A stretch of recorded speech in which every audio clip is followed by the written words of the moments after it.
nhất niên, tam giáo quy nguyên ngũ chi phục nhất. Duy thiên vận binh ngọ niên, tứ ngoạc sơ thất nhật ngọ thời. Hiện tại Hoa Kỳ Quốc, California châu, Lý đô Sài Gòn tộc, gia đình vô hương, cư trụ gia đường chi trung. Kiêm hữu đệ tử thọ phẩm chánh trị sự Hồ Ngọc Dung, công đồng chư chức sắc, hiệp giữ chức việc, đạo hữu nam nữ đăng, quỳ tại thiên bàn thành tâm trình tấu. Quỳnh kim khuyết nội, quyền khung cao thượng đế, ngọc hoàng đại thiên tôn. Diêu trì kim mẫu, vô cực thiên tôn. Tam tông chân giáo, Tây phương giáo chủ Thích Ca Mâu Ni Thế Tôn. Thái thượng đạo tổ, tam thành ứng hóa thiên tôn. Không thánh tiên sư, hưng nho thành thế thiên tôn. Tam kỳ phổ độ, tam trấn quái nghiêm, thường cư Nam Hải Quan Âm Như Lai. Lý đại tiên trưởng, kim giáo tông đại đạo tam kỳ phổ độ. Hiệp thiên đại đế, quan thánh đế quân. Dạ tổ giáo chủ, cứu thế thiên tôn. Thái công chương phụ, quảng pháp thiên tôn.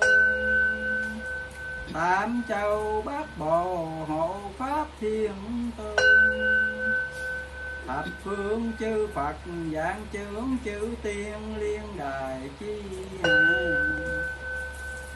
Cung di cửu cửu chi tuần, đỗ thị 10 cố tánh, nhâm ngọ niên canh, bát thập ngũ tuế, nguyên sanh tại Việt Nam Quốc, An Giang tỉnh.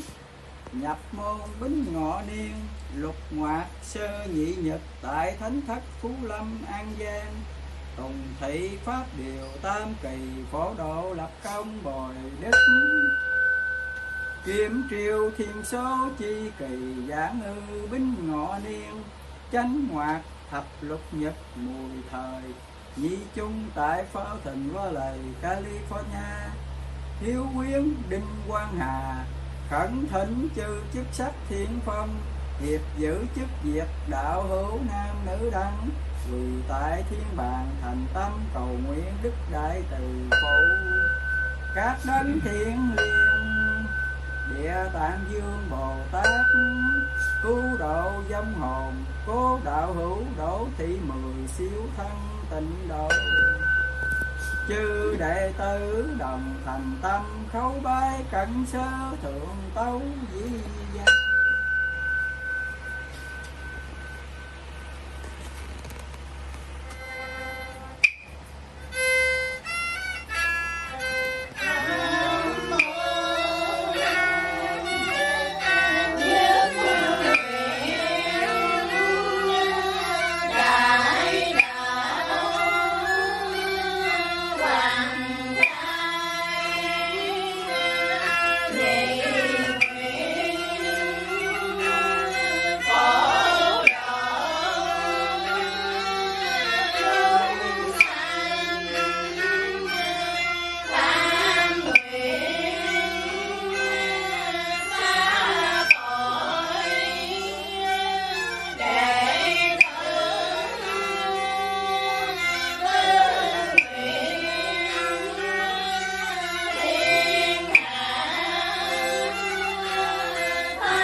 Ban đầu diêu trì cung phục sinh đạo hành.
vào